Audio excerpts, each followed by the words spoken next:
Hello, government students. Today we're going to look at the 25th Amendment to the Constitution. And this is an amendment that deals with presidential disability and what happens if the president cannot do his job. I have this picture here of a newspaper headline from 1955. In September of 55, President Eisenhower suffered a terrible, severe heart attack. He was rushed to the hospital and he nearly died. However, he was saved, but the president was in the hospital for 7 weeks, much of that time in intensive care. And he certainly could not perform his duties of president during that period of time.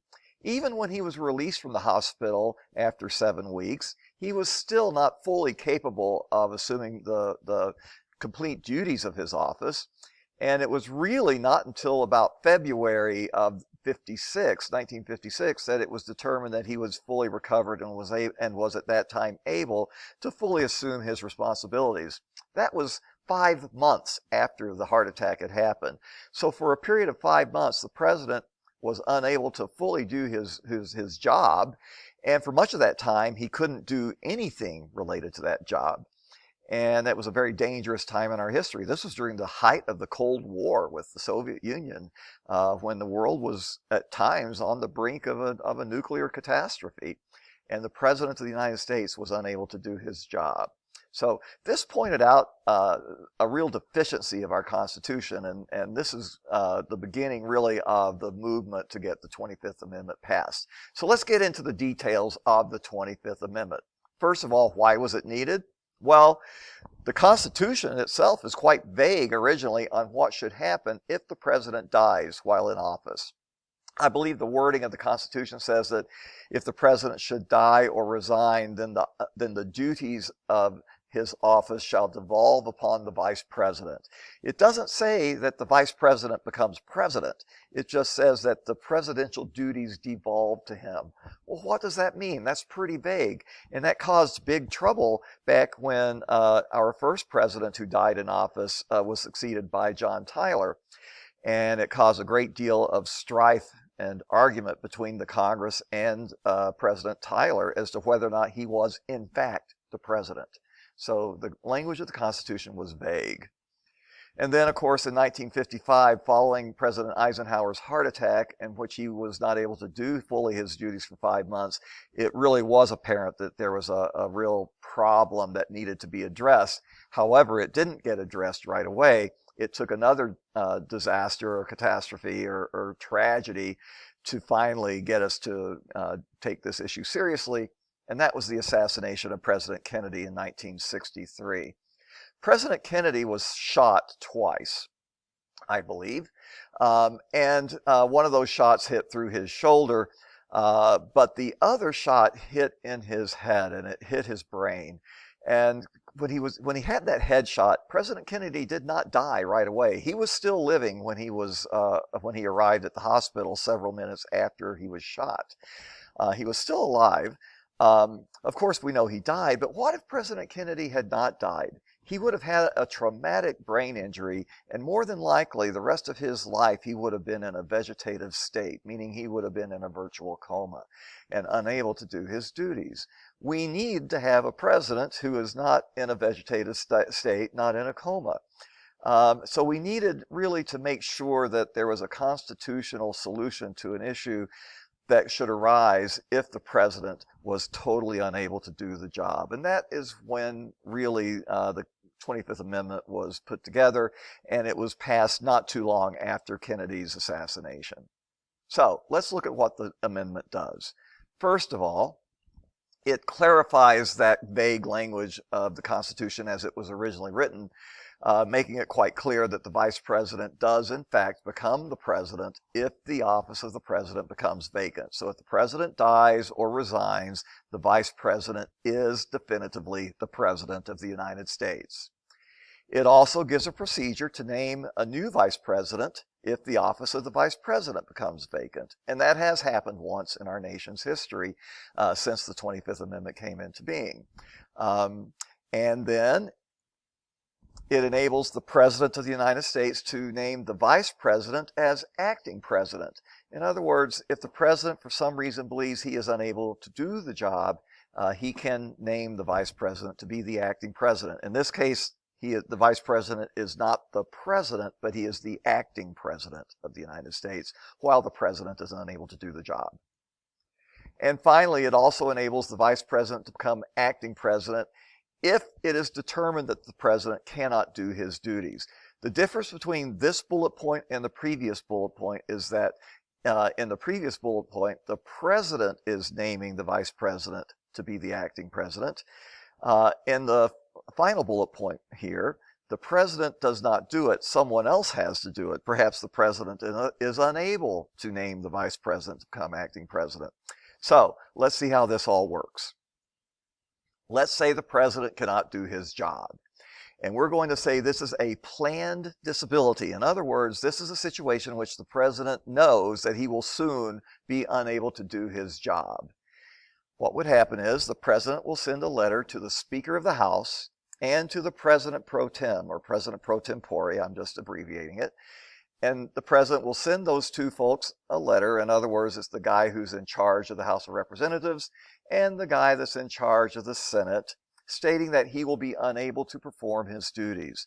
This would be in an event where perhaps the president is about to go into surgery and he's going to have some kind of anesthesia that's going to knock him out for several hours. He would send this letter to the Speaker and to the President Pro Tem, stating that he's naming the vice president to become acting president beginning at a specific time. And then when the president goes under for his surgery, the vice president takes over the duties. And then the president can then send a letter to the Speaker and the President Pro Tem stating when he can resume his duties. So let's say again that the president went under surgery. He gives the vice president the responsibilities of acting president. And then once the president comes out of his anesthesia, he can then send a letter saying that I'm resuming my duties of president. And so that's a planned disability, pretty simple, and it has been used several times since the 25th Amendment came into being, and each time it was when the president had to go under some kind of medical procedure. And of course, in this case, I forgot to mention, but obviously the VP would cease being acting president once the president sends that letter saying he can resume his duties. Okay, that was planned disability. Let's take a look at what would happen in an unplanned disability. In this case, the vice president and a majority of the cabinet would send a letter to the Speaker of the House and the President Pro Tem declaring that the president is unable to perform his duties. Notice again who's sending the letter. This time, obviously, it's not the president. It's the vice president and the majority of the cabinet. And we have 15 cabinet departments, so a majority of those folks send that letter declaring the president unable to perform his duties. At that time, the vice president would become acting president.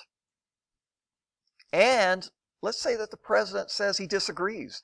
The president could send a letter to the Speaker and the President Pro Tem declaring that, in fact, there is no disability, in which case he would resume his presidential duties.